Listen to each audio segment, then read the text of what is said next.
So welcome back. This is our third kind of introduction video about how do we use blended learning ideas in times of COVID. So I'm happy to chat with you a little bit about another idea that we have, which is called COVID Cohorts. And the idea of COVID Cohorts is really, the purpose of it really is to put some of the responsibility of working with students in a group setting instead of it all sitting on the teacher's shoulders. We're setting up cohorts of students that would stay together for a period of time. That would act as a question and answer, so that if students have questions about what's going on, that's who they go to first. These groups would be set to be students that are both in the classroom face-to-face and also virtual students. So you're mixing the different learning modes and having students in a cohort that's all together from that. Really, our hope is that students would learn to fit. I mean, part of the goal of this is we're creating a community of learners. One of the things that we heard loud and clear in the spring is that students didn't feel like they were part of a classroom any longer. And so this COVID cohort would help them fit in a group that they knew, this is where I go to first. So if part of our goals in our classroom is to create communities of learners, and that is something that really disappeared when we were not face-to-face any longer. So these COVID cohorts, you're creating a small group that will stay together for a period of time and building mini communities. That's really part of our goal. One important thing as we're building these groups then is that students need to have a voice in the creation of that group of learners. We want to give them an opportunity to help choose who it is that they want to work with. But we also need to create a group where they're going to all be together. So all students will be part of different groups, but asking students for maybe one or two suggestions, knowing that you will honor that as much as you can as you put these groups together. And knowing also, I think from the very beginning, we're going to stay together in this group for a quarter or for a month, so that they also know that these groups are not going to be just every day is somebody different. Because you really want to build that connection. Sorry, as you were talking about that, it really made me think about how we all are yearning for some sort of consistency in our lives right now. And I don't think that our students are any different.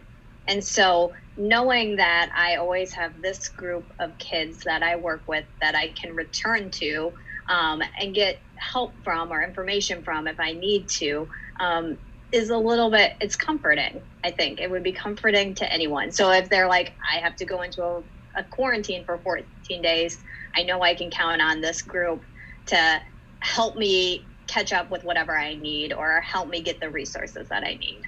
Absolutely. I mean, that's a perfect way to describe this. And I think that, when we're all face to face, students sort of create those groups themselves, but I think we often create those groups with kids that think exactly like I do, that I've known forever. So this is also a way to kind of be able to mix up students so that they're working with different students and really learning to respect one another in a completely different way. I would suggest that as you start these cohorts, you really start with some very specific team building activities. Low cognitive load. I don't think that you should start with a task that is an academic task. I think it should start with some get to know me kinds of things. I think of the things that we do when we have a new team member on our own work teams as adults. You have to start out getting to know each other before you know each other well enough to trust them with the bigger work projects. I think it's also really important that you create some sort of a communal space for the students so that they have a place that is their place, whether that is a shared Google Doc, whether that is a shared slide deck, but some place that that they all know, here's where we're going to go to when we need to get information. I know when I'm going to have other students there. One of the things that I think we think of is that when we're in a small group, these cohorts, we need to be able to see all the group members. I think that's really important, but I don't think that that's feasible all the time. So we need to have a place where you can still interact as we have time to interact. As we know, virtual learning is not all on at the very same time. But we know we can always come back to this place, and then have set times where you will be face to face. I think that kind of depends with the age of the students.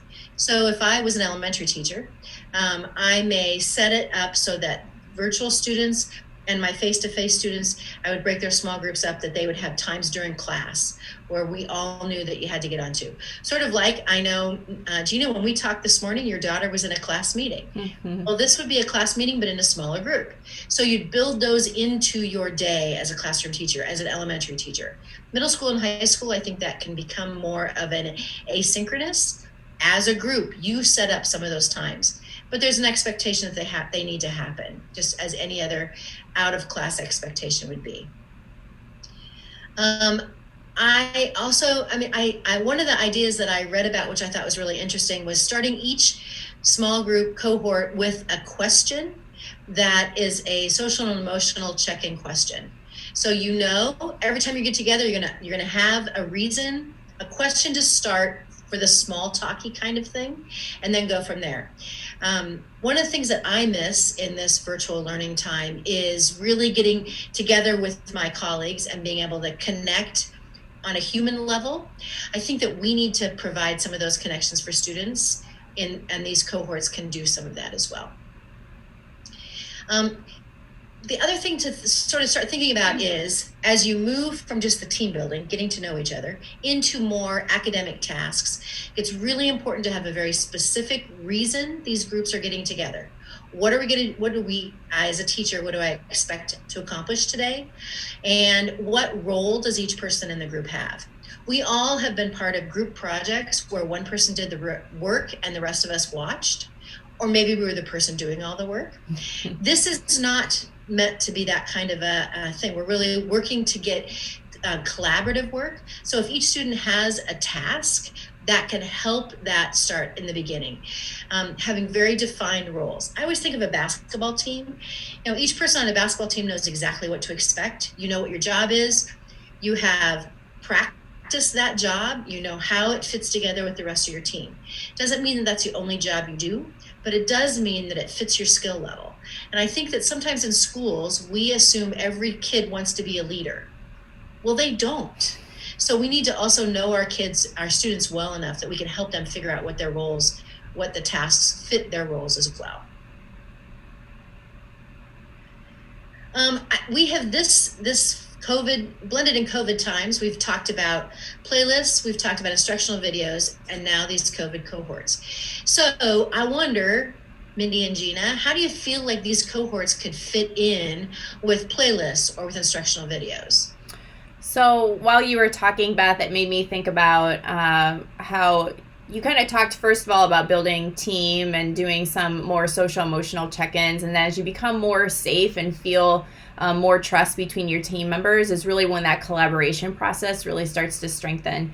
And so when I look at playlists, those would be maybe learning activities I'd start to build in with the cohort and adding some of those things into the playlist so that it becomes part of the learning. So maybe I'm not just checking in, but I'm also checking my understanding against other people's understanding or my teammates, my cohort's understanding.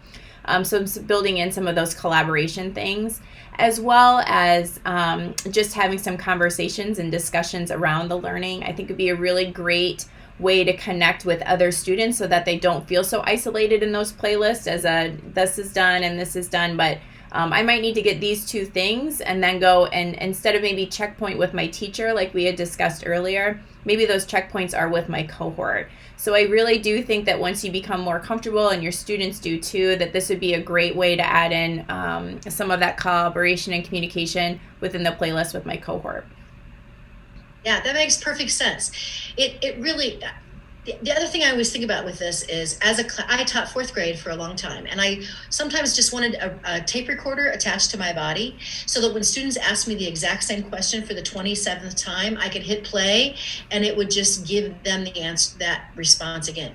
I feel like these cohorts can be in that kind of way, that it's the check-in as they go through the playlist and they have questions about this or this or this.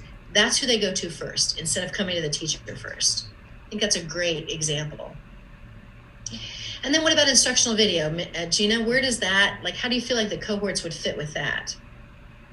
Well, I could see the COVID cohorts working really well in a couple different ways with instructional video. First, back in the video or the little introduction to instructional video that we did, Beth, we talked about the need for explicitly teaching our learners to be instructional video learners. And so say we do that explicitly, kind of as the I do part, as we're releasing them to be able to do this independently.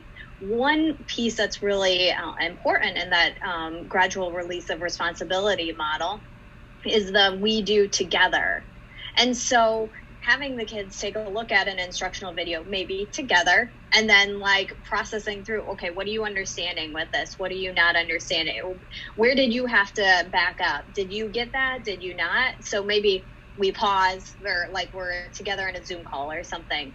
We watch the video independently, and then we check in with our COVID cohort to see what we're taking away. I think also using that COVID cohort as a processing team for whatever content that you deliver within those instructional videos would be really important. And so that check for understanding group that I check in with after I've watched the video or engaged with the video, or maybe a group that I work with as we're watching independently on our own, we check in with one another and see if we all understand what's being delivered in that particular video. See if we're getting the same answer, for example, in whatever formative check for understanding is built into that video. And then finally, just having like a group that is like my accountability partners group, just to make sure that like I have in fact done the things that I need to in order to be successful in this course. It can feel super isolating when you're at home by yourself learning and not having someone that you're just checking in with, or having someone who's checking in with you right next to you in the desk next door or whatever, or the row next door. And so having just that accountability group is really important for our learners too. And so making sure that we are all taking care of one another, making sure that we're all, making sure that we've done the things that we need to in order to be successful. Yeah, absolutely. Absolutely. So the last thing that I included on the website below this video, you're going to see some resources. There's a little bit of a how to get started, but I would encourage you to look through some of the resources. There are suggestions for different group. There's an article about collaborative learning tasks if you're looking for information about that. There's also an article about the way a team builds, the different stages of building a team, from forming to storming to norming to performing. So long-term teams go through some stages, and it kind of delivers that. And there's another article about different kinds of activities you might want to consider in your cohort. So check out those resources as you put this into play in your classroom.